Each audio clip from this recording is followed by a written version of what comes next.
გორში მომხდარ ძალადობის ფაქტს ეხმაურებიან პოლიტიკოსები.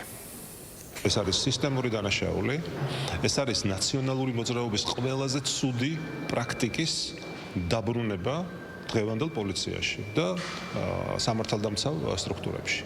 ამიტომ იქ კონკრეტული პოლიციელების დაკავება რა თქმა უნდა არანაირად არ არის საკმარისი, იმდენად რამდენადაც ეს არის სისტემური დანაშაული და ამ სისტემური დანაშაულისთვის პირველ რიგში პოლიტიკური პასუხისმგებლობის საკითხი უნდა დადგეს. მიმდინარეობს გამოძიება, კონი ნახეთ თქვენ თვითონ პროკურატურა იწიებს და შესაბამისად ხდება იდენტიფიცირება და შეფასდება არსებული მდგომარეობა და თუ ვინმეს გადაცნობა აქვს ამ კონკრეტულ შემთხვევაში და ჩათვლის ამას პროკურატურა, რა თქმა უნდა მიეცემა პასუხისმგებაში.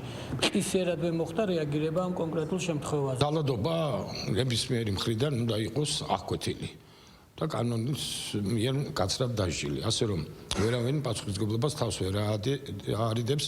გნებავთ ეს პოლიციელი იყოს, პოლიტიკოსი, ინჟინერი, ექიმი თუ სხვა. სისხლის სამართლის კოდექსი კონკრეტულად ითვალისწინებს სასჯელის სახეობას და ეს ბრალი მათ წაყენებული ექნებათ და აგებენ კანონიდან გამომდინარე პასუხი. საქართველოს ხელისუფლება როგორც კი ნახავს მსგავს რაღაც გაზედმეტებულ მოქმედებას ძალოვანების მხრიდან იქ რეაგირება ტყისიერია და ამასთან დაკავშირებით უკვე ეს ქმედებაც ცხადყოფს, სადაც 6 პირია დაკავებული. დანარჩენს უკვე გამოძიება დაადგენს, რასთან გვაქვს საქმე და რატო მოხდა ეს ფაქტი.